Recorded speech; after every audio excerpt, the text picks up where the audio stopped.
Oke, selain meningkatkan kompetensi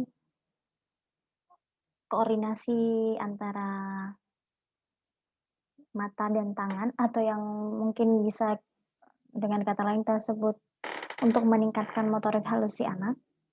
Nah, selanjutnya yang kedua ada kompetensi gerak dan musik yang menjadi fokus dari Montessori. Gerakan musik nanti di sini kaitannya tentu saja untuk meningkatkan motorik kasar anak, kemudian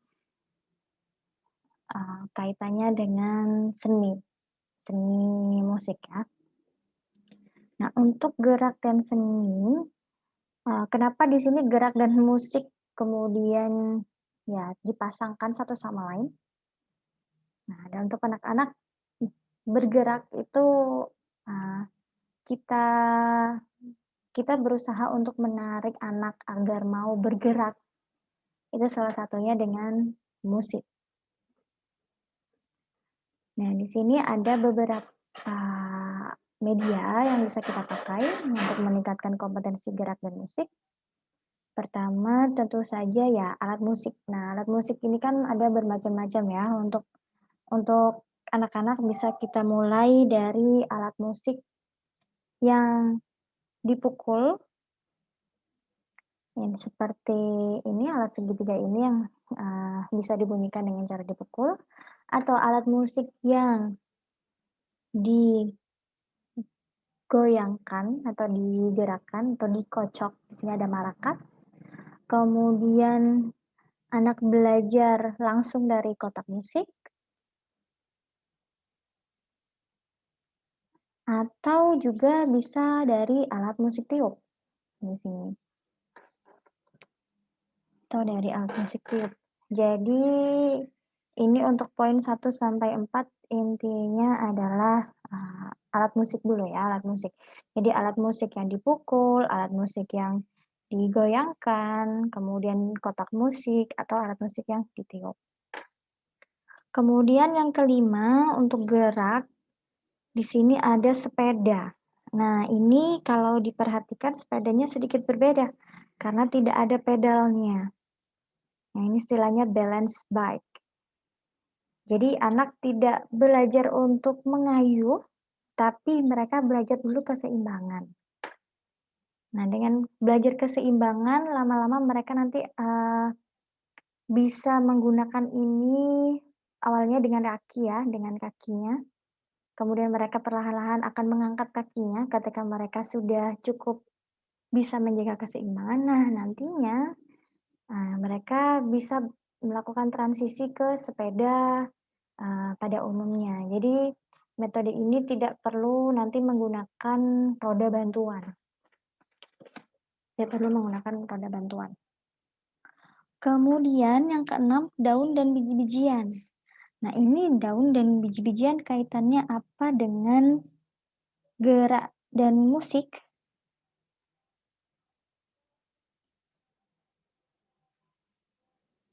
Untuk daun dan biji-bijian, sebenarnya kaitannya adalah anak bergerak untuk mencari atau mengumpulkan benda-benda ini dari lingkungan luar rumah. Jadi mereka dimotivasi untuk melakukan, ya aktivitas, outdoor ya. Aktivitas outdoor salah satunya adalah ini, dengan mengumpulkan daun atau mengumpulkan, batu atau biji-bijian. Jadi mereka ditantang. Dengan tantangan itu mereka secara tidak langsung akan bergerak. Kemudian yang ketujuh ada bola, jelas kalau untuk bola, mereka bisa bermain dengan bola untuk melatih ya koordinasi anggota tubuh, kemudian mereka belajar menendang, melatih kekuatan. Ya, ini bisa menggunakan bola dengan ukuran yang berbeda-beda. Dan yang terakhir, contoh yang terakhir di sini ada perosotan. Nah, ini salah satu semacam apa ya, media media khas dari Montessori yang sudah dipatenkan. Ini istilahnya ada Pickler slide. Nah, ini Prosotanya bisa diubah-ubah. Diubah-ubah disesuaikan dengan usia si anak. Tuh, jadi ketika mereka usianya bertambah ini bisa dipindah. Jadi tetap bisa digunakan dan ya, secara umum ini digunakan di dalam rumah. Ini mereka akan ya naik, mereka belajar climbing, kemudian ya baru sliding, climbing dan sliding. Oke. Kemudian kemampuan yang ketiga adalah untuk meningkatkan kemampuan anak dalam melakukan aktivitas sehari-hari atau kegiatan praktis sehari-hari yang menjadi kebutuhan mereka.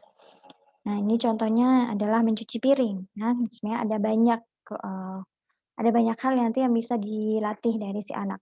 Dan sebenarnya dari Montessori ini sangat memudahkan kita untuk, memilih media pembelajaran karena yang digunakan ya alat-alat yang memang kita gunakan dalam kehidupan sehari-hari. Contohnya misalkan ada cermin dan sisir, kemudian yang kedua ini bagaimana anak, eee, belajar untuk makan sendiri, bagaimana mereka memakan apel ini mereka belajar untuk menggunakan piler dan memotongnya dan ini memang membutuhkan pengawasan.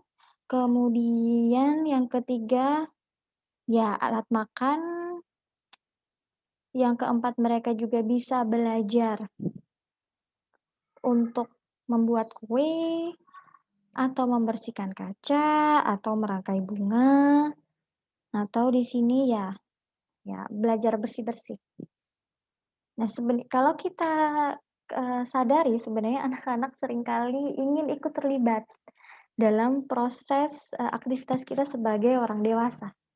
Misalkan ketika kita masak, ketika kita, membersihkan sesuatu mereka, ada keinginan untuk ikut ikut campur ya.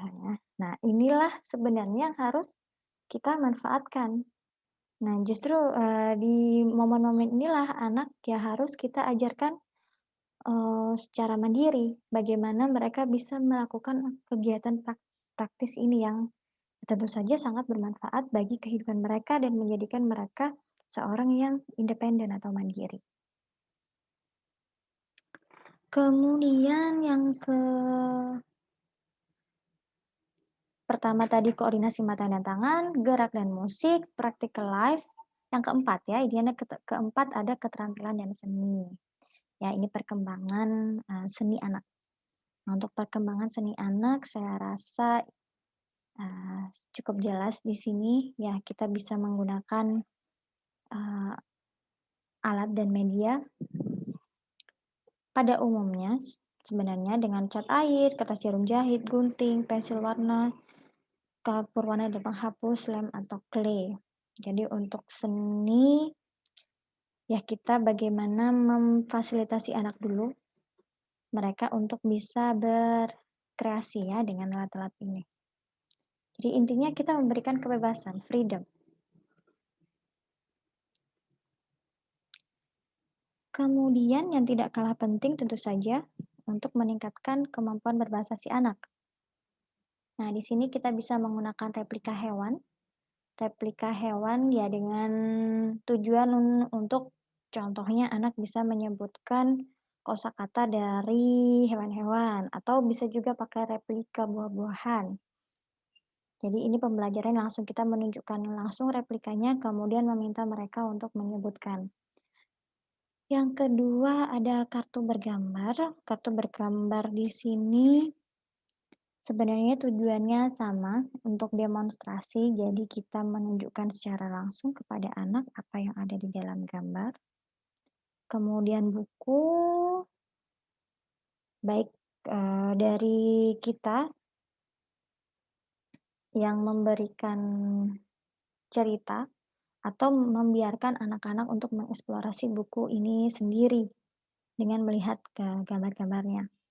Atau yang keempat kita menggunakan objek nyata, misalkan kalau kita mau mengajari kosakata tentang sayur-sayuran, ya kita langsung menunjuk, eee, pada benda sebenarnya. Misalkan ini kacang, ini wortel, ini apel, dan sebagainya. Jadi pilihannya bisa pakai replika, bisa secara langsung, atau di sini juga kita bisa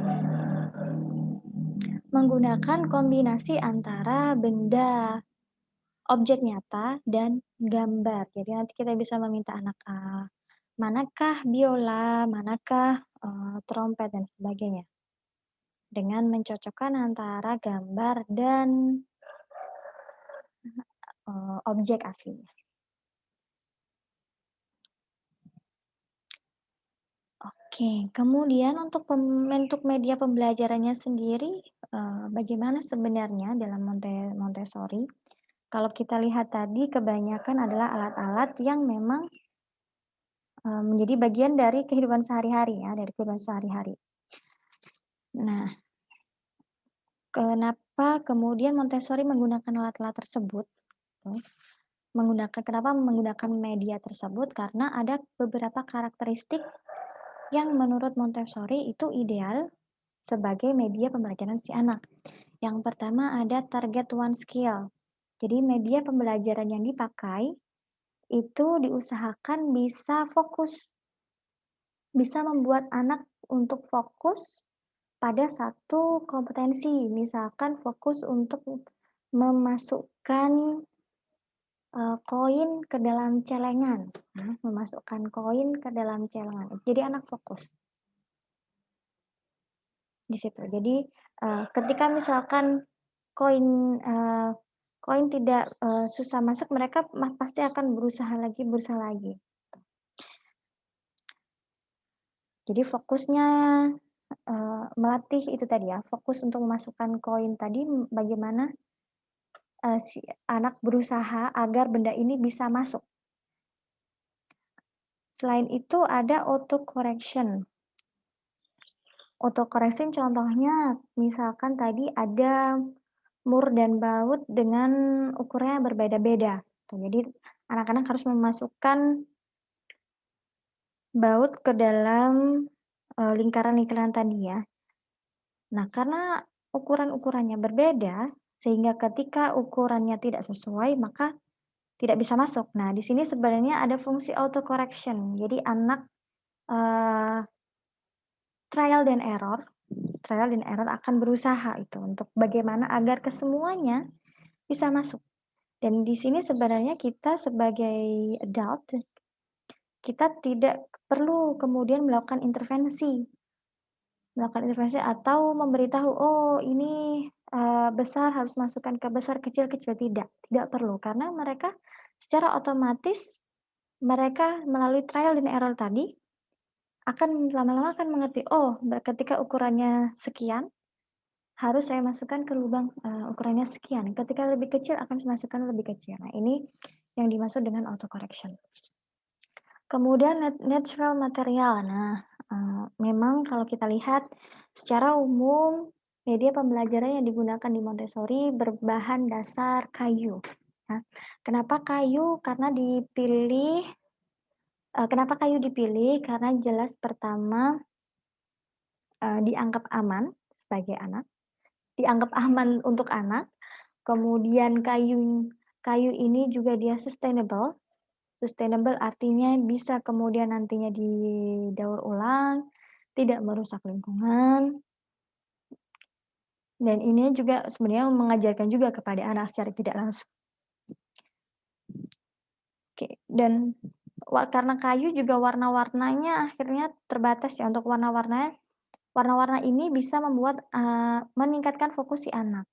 Berbeda kalau kita bandingkan dengan mainan plastik ya, mainan plastik itu biasanya dengan berbagai warna, gambar, ya mungkin kita berpikir di awal, "Oh ini akan menarik bagi si anak." Tapi itu, sebenarnya bisa juga mengacaukan konsentrasi dari si anak. Jadi anak tidak akan fokus kompetensi. Padahal tadi di sini prinsipnya adalah, target one skill, jadi bisa fokus pada satu kompetensi.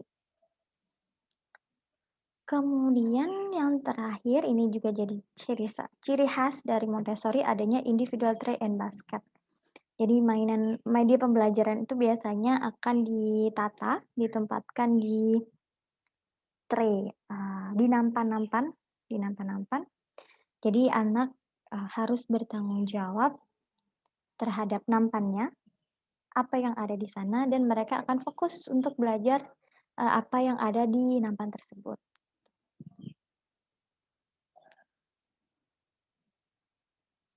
Oke, baik, saya rasa itu yang bisa saya tambahkan untuk Montessori.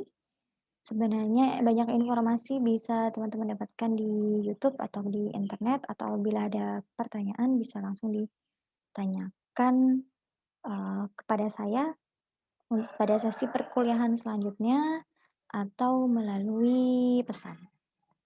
Terima kasih. Wassalamualaikum warahmatullahi wabarakatuh.